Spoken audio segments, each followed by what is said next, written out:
बेनमाजी के घर खाना खाना जायज नहीं है।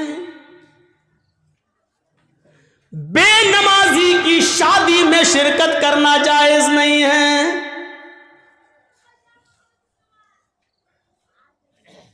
अगर किसी लड़की की शादी किसी बेनमाजी से हो जाए तो उस लड़की का बेनमाजी पति के साथ रहना जायज नहीं है। समझाए, मानता है तो ठीक है, नहीं मानता तो अलग हो जाए। सवाल यह है कि वो तलाक ना दे तो तलाक देने की जरूरत ही नहीं है, क्योंकि बेनमाजी मुसलमान ही नहीं है। और जब मुसलमान नहीं है तो किसी काफिर के निकाह में रहने की जरूरत भी नहीं है। ये निकाह ऑटोमेटिकली फिस्क, अपने आप खत्म। बेनमाजी के हाथ का खाना जायज नहीं है। बेनमाजी के हाथ का पानी जायज नहीं है।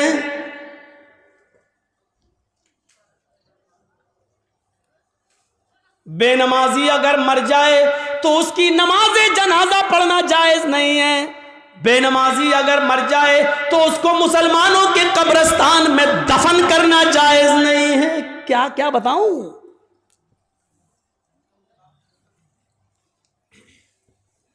लेकिन सब चल रहा है। कितना बड़ा दिल गुर्दा है आज, जिसकी हैसियत ये हो और शादी के मौके पर हम ये ना देखें। पूछते हैं लड़की पढ़ी लिखी है? हाँ, कितनी? कुरान पढ़ी है। कितना बड़ा कारनामा है, कुरान पढ़ी है। और कुरान खुलता कब है? रमजान में। फिर पूरे रमजान तक बंद रहता है। फिर जब रमजान का महीना आएगा तब वो कपड़े से खुलेगा, धूल उस वक्त धूल साफ होगी। अपने जहेज के बर्तन रोज धोएगी। अम्मा की और बाप की तरफ से मिले हुए बर्तन रोज धोएगी। लेकिन कुरान जिस जुज़दान में लिपटा हुआ है उसको महीनों हो जाते हैं उसको साफ करने की नौबत नहीं। जिस तरीके से बेनमाजी औरत बेनमाजी आदमी के साथ नहीं रह सकती, उसी तरीके से नमाजी शौहर के साथ बेनमाजी औरत नहीं रह सकती।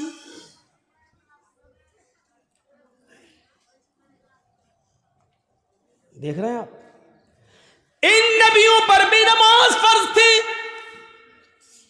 यह अलग बात है कि किसी नबी के ऊपर 2 रकात फर्ज थी, किसी नबी के ऊपर 4 रकात फर्ज थी, किसी नबी के ऊपर 3 रकात फर्ज थी, किसी के ऊपर 2 टाइम की थी, किसी के ऊपर 3 टाइम की थी, सुबह दोपहर शाम, और किसी के ऊपर 5 टाइम भी थी, किसी के ऊपर 4 वक्त की भी नमाज फर्ज थी।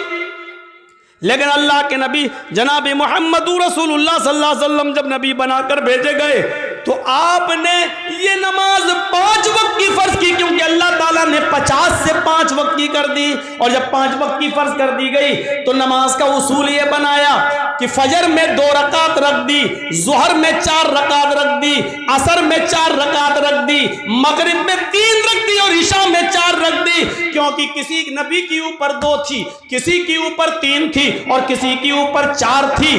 2 से कम नहीं थी और 4 से ज्यादा किसी के ऊपर फर्ज नहीं थी। इसलिए अल्लाह के नबी ने 2 भी रखी, 3 भी रखी और 4 भी रखी, ताकि लोगों को इस बात का इल्म हो जाए कि मैं किसी नबी के खिलाफ नहीं हूं। मैंने फजर में 2 रकात नमाज फर्ज की है ताकि उन नबियों की भी इक्तिदा हो जाए जो 2 रकात जो पढ़ा करते थे।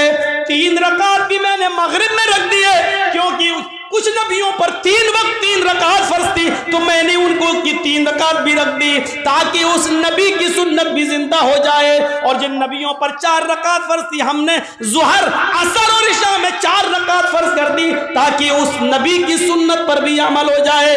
मैं नबियों का मुखालिफ नहीं हूं, मैं रसूलों का मुखालिफ नहीं हूं। हाँ, मैं आखिरी नबी हूं। अब तरीका मेरा चलेगा, अब रास्ता मेरा चलेगा। दुनिया में 3 ही किस्म की मखलूक है। एक मखलूक जो हमेशा खड़ी रहती है, जैसे पेड़, दरख्त, पहाड़, ये खड़े हैं, कुछ मखलूक झुकी हुई होती है, जैसे भैंस, बकरी, गाय, भेड़। आप देखिए, हम लोग जब ऐसे रुकू में चले जाएं तो बिल्कुल वही शक्ल हो जाती है। और कुछ मखलूक ज़मीन से चिपकी हुई होती है, जैसे छिपकली, चूहा। दीवार पे भी चढ़ेगा तो चिपका हुआ होगा, ज़मीन पे होगा तो ऐसे होगा।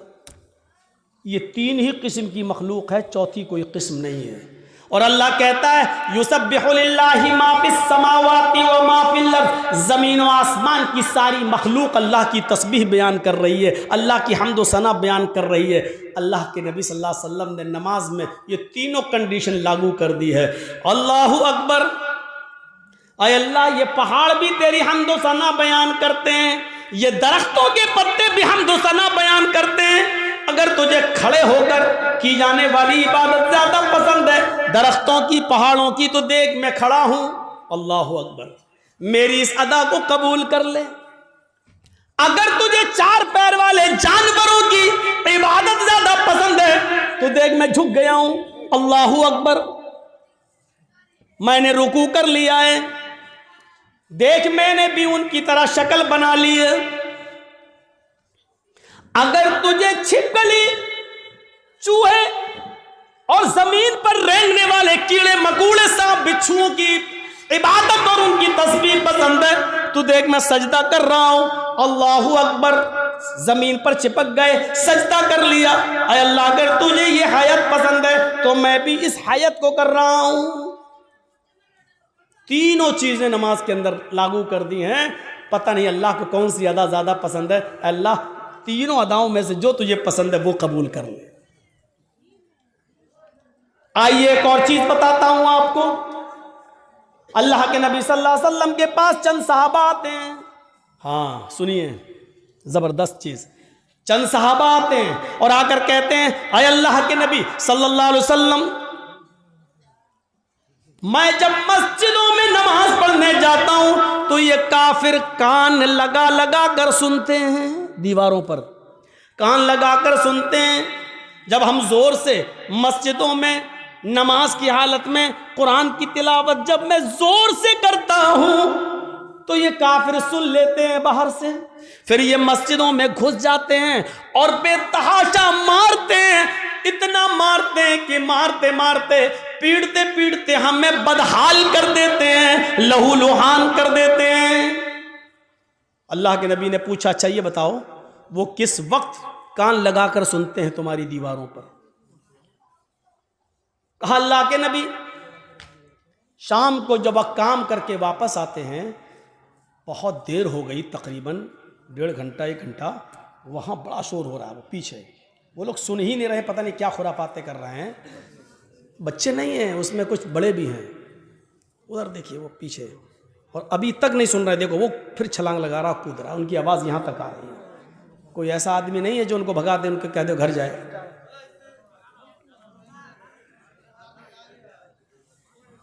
इतने शैतान बच्चे, इनके माँ बाप से पूछो, हमें हमारा दिल कहता है ये रात में पैदा हुए होंगे।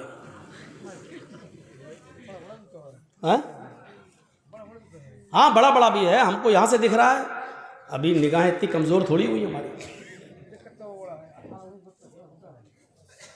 पूछा अल्लाह के नबी सल्लल्लाहु अलैहि वसल्लम ने, अच्छा ये बताओ कि वो किस वक्त कान लगा के सुनते हैं? कहा अल्लाह के रसूल, वो जब शाम को काम करके वापस आते हैं, जब तो वो कान लगाकर सुनते हैं। यानी असर के वक्त। तो अल्लाह के नबी सल्लल्लाहु अलैहि वसल्लम ने फरमाया, अच्छा तो कान लगाते हैं वो दीवारों पर? कहाँ? तो ठीक है, फिर असर में तुम कुरान की किरात जोर से करना बंद कर दो, यानी आहिस्ता पढ़ लो। और कब कान लगाते हैं? कहा अल्लाह के रसूल, कैलूला करते वक्त। हम लोग जब दोपहर में काम करके आते हैं, घर में खाना खा के थोड़ा सोते हैं, कैलूला यानी जोहर की नमाज के वक्त वो कान लगाकर सुनते हैं और हमको पकड़ के मारते हैं जब हम जोर से कुरान की तिलावत करते हैं तब। तो अल्लाह के नबी ने कहा जोहर में भी तुम कुरान को आहिस्ता पढ़ो। देखिए, आपने ये नहीं कहा कि नमाज घर में पढ़ लो। मकामी आदमी हो, जो कहीं का रहने वाला हो, आप अपने गांव के रहने वाले हैं, तो आप अपने घर पे नमाज नहीं पढ़ेंगे।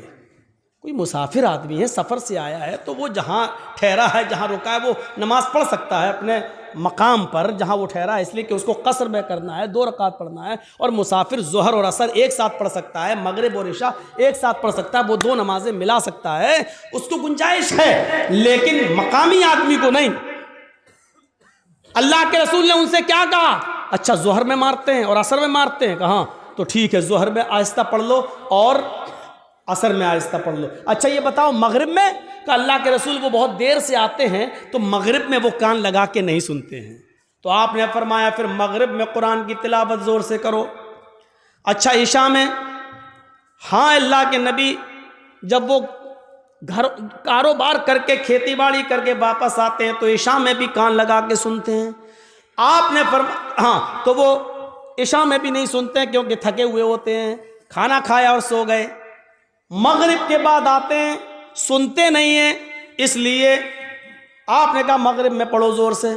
इशा की नमाज आप इतनी देर से पढ़ते हैं कि उनको नींद आ जाती है, वो इशा में भी नहीं सुनते। आपने फरमाया तो इशा में भी पढ़ो। अच्छा फजर में? कहा अल्लाह के नबी फजर में तो वो खुद ही घोड़ा बेच के सोते रहते हैं। तो आपने कहा फिर फजर में भी जोर से तिलावत करो।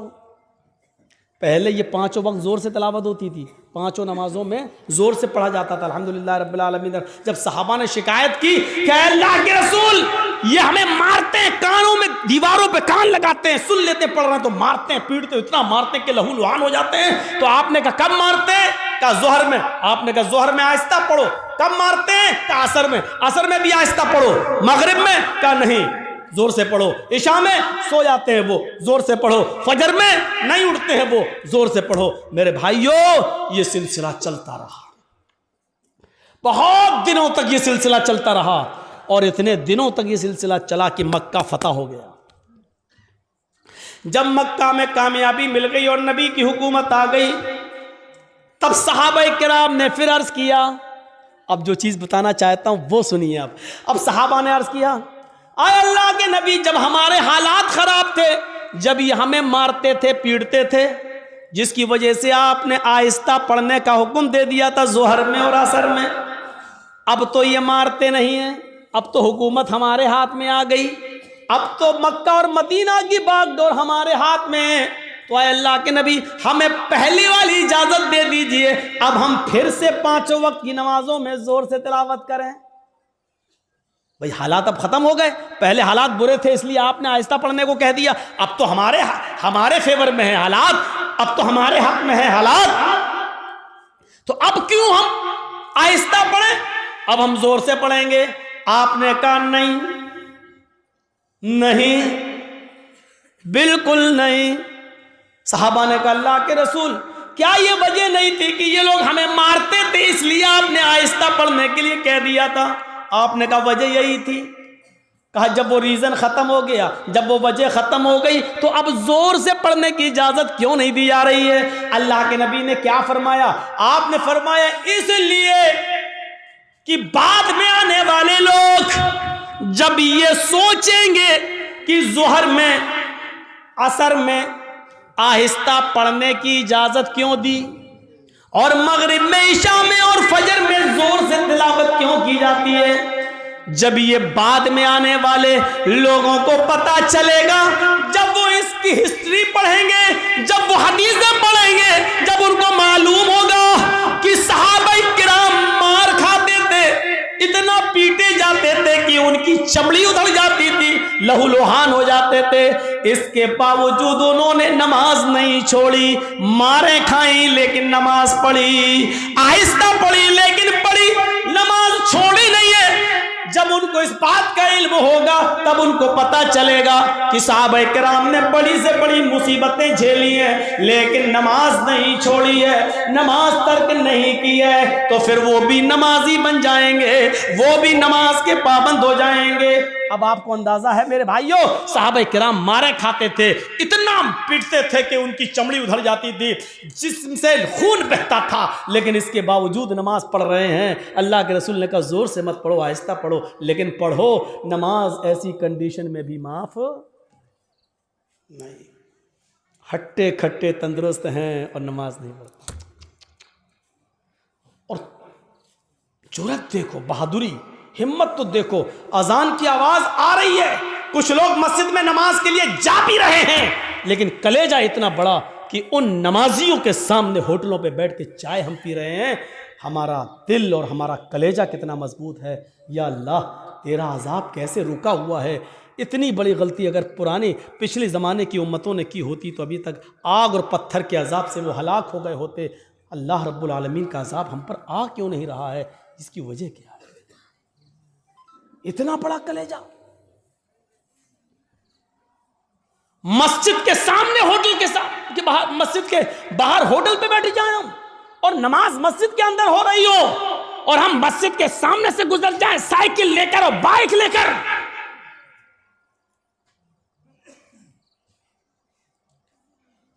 ये मस्जिद दिन भर में 5 मरतबा बद्दुआ देती है, इलाहुल आलमीन इन लोगों ने मुझे बनाया तो बड़ी शान से है, जलसे करा करा के, चंदे कर कर के, सीमेंट ले लेके, बोरियां ले लेकर, ईंटें ले लेकर हमें बनाया तो बहुत अच्छा है, खूबसूरत बना लिया, मीनारा भी बना दिया, बड़ी आलीशान बना दिया, लेकिन इलाहुल आलमीन इन्होंने मुझे वीरान कर दिया। बनाने के बाद मुझे आबाद नहीं किया। आय अल्लाह, इन्होंने मेरा पेट नहीं भरा। अल्लाह, इन्होंने मुझे बनाने के बाद मेरे पास नहीं आए, मेरी गोद में नहीं आए। आय अल्लाह, जिस तरीके से इन्होंने मुझे बनाने के बाद वीरान कर दिया, आय अल्लाह तू इनकी जिंदगियों में वीरानी पैदा कर दे। अल्लाह, जिस तरह इन्होंने मुझे बर्बाद किया तू इनको बर्बाद कर दे। अल्लाह, जिस तरीके से इन्होंने हमें बना सवा कर दुरुस्त करने के बाद हमें भुला दिया है, आय अल्लाह तू इनको भुला दे। मेरे भाइयों, ये मस्जिदों की कई बद्दुआओं का नतीजा तो नहीं जो हमारे हालात ही है, जो हमारे हालात ही हैं। पहले जमाने में जब जंगें होती थी, नमाज का वक्त हो जाया करता था, बादशाह नमाज की हालत में, बादशाह जंग की हालत में नमाज के लिए खड़ा हो जाता था। दूसरा बादशाह ये समझता था कि ये क्या हो रहा है, बताया ये नमाज पढ़ रहे हैं, अल्लाह को याद कर रहे हैं, अल्लाह से दुआ कर रहे हैं। वो बादशाह अपनी फौज लेकर भाग जाता था, ये कहते हुए कि जो कौम तीरों और तलवारों कि सायों में भी अपने रब को न भूलती हो तो उसका रब उसे कैसे भूल जाएगा। जो कौम तलवारों के सायों में पली हुई हो, तीरों तलवारों के सायों में जो नमाज अदा कर रही हो, ऐसी पोजीशन में भी वो अपने रब को भूल नहीं रही हो, अपने रब की इबादत कर रही हो, फिर उसका रब हमारे साथ क्या करेगा अगर हमने इनको इस पोजीशन में मारा। वो अपनी फौज, अपने हथियार, अपने घोड़े, अपना सारा हथियार वहीं पर डालकर भाग जाया करते थे, ये कहते हुए कि आय अल्लाह वालों, हम तुम्हारा मुकाबला नहीं कर सकते, आय अल्लाह वालों, हम तुम्हारा मुकाबला नहीं कर सकते।